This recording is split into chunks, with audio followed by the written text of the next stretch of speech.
I was standing by the back corner of the truck, struggling to fight back the sudden wave of emotion the snow chains had brought on, when I heard an odd sound. It was a high-pitched screech, and it was fast becoming painfully loud. I looked up, startled. I saw several things simultaneously.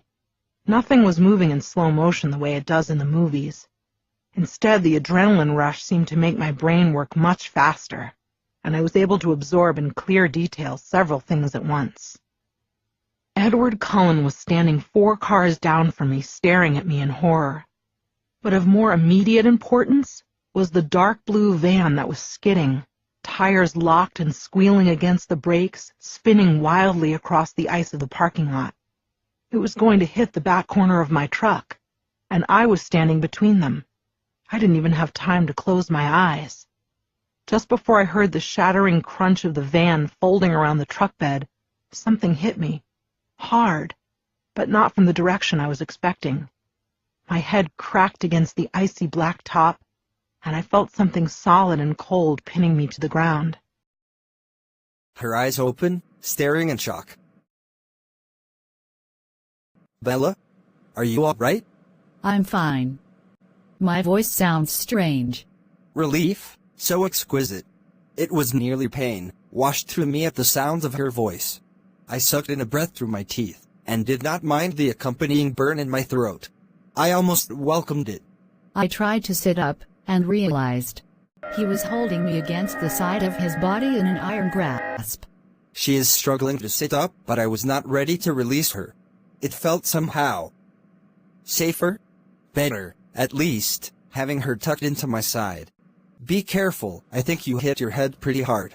There had been no smell of fresh blood, a mercy, but this did not rule out internal damage. Abruptly I feel anxious to get her to Carlisle and a full complement of radiology equipment. I became aware of a throbbing ache centered above my left ear.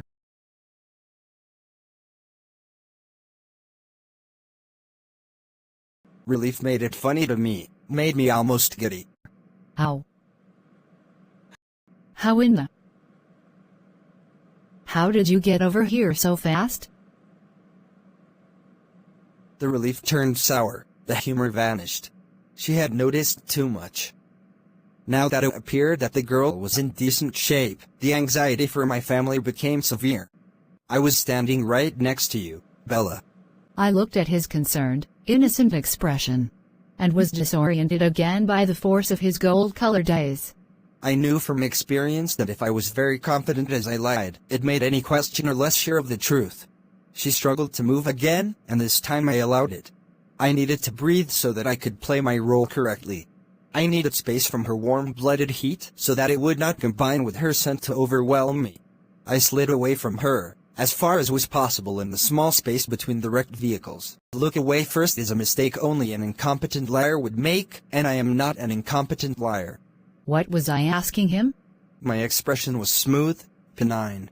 It seems to confuse her. That's good. And then they found us, a crowd of people with tears streaming down their faces, shouting at each other, shouting at us. Don't move. Get Tyler out of the van. She glanced around, her expression still stunned, and tried to get to her feet. Just stay put for now. She seemed all right. But should she really be moving her neck? Again, I wished for Carlisle. My years of theoretical medical study were no match for his centuries of hands-on medical practice. But it's cold. She had almost been crushed to death 2 distinct times and crippled one more, and it was the cold that worried her. Wait. The situation was not funny. You were over there. You were by your car. No, I wasn't. Bella, I was standing with you, and I pulled you out of the way. No. Please, Bella. Why? Trust me. Will you promise to explain everything to me later? Fine.